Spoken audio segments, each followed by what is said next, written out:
Ireland's first register of lobbying activity was launched today. It will give the public clear information about who is lobbying who about what. From next September, people lobbying government and public sector decision makers will have to submit details of these activities every 4 months to the Standards in Public Office Commission. Those details will then be published on an online register which can be viewed by the general public.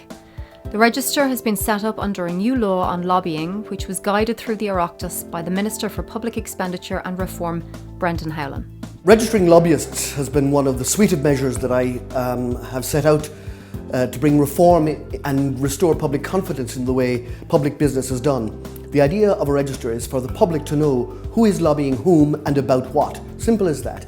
It's been actually a difficult journey because lobbying is an integral part of the way we do our business, and it's right and proper that every citizen can lobby to change public policy if they want to do that. But the idea is that we don't want that done behind closed doors. We don't want peddlers of influence to influence the shaping of public policy without that being known. So this is a new legal instrument that will allow, in a very, I think, simple way for people who are engaged in lobbying to register so that the public at large will know who is doing the lobbying, to what end, what is their purpose, and when did it happen. The job of setting up and running the new lobbying register has been given to the Independent Standards in Public Office Commission. This body is already charged with the oversight of Ireland's ethics and electoral legislation.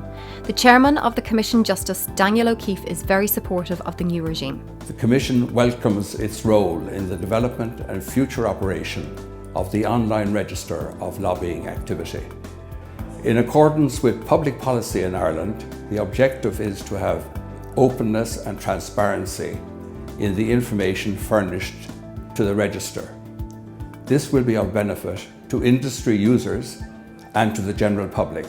Whilst registration for lobbyists will not be a legal requirement until next September, we encourage those engaged in lobbying to sign up online and to familiarise themselves with the system in the coming weeks. At today's press conference, the media was introduced to the new head of lobbying regulation.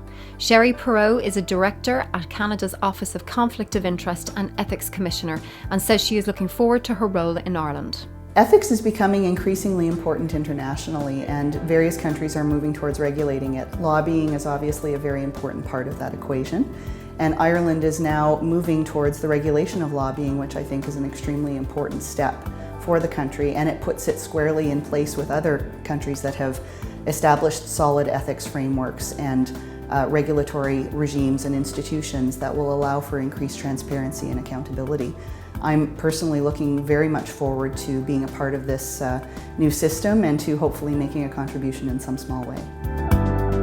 So from September, those engaged in lobbying must record their lobbying activity, then submit this in January 2016 for publication in the new register.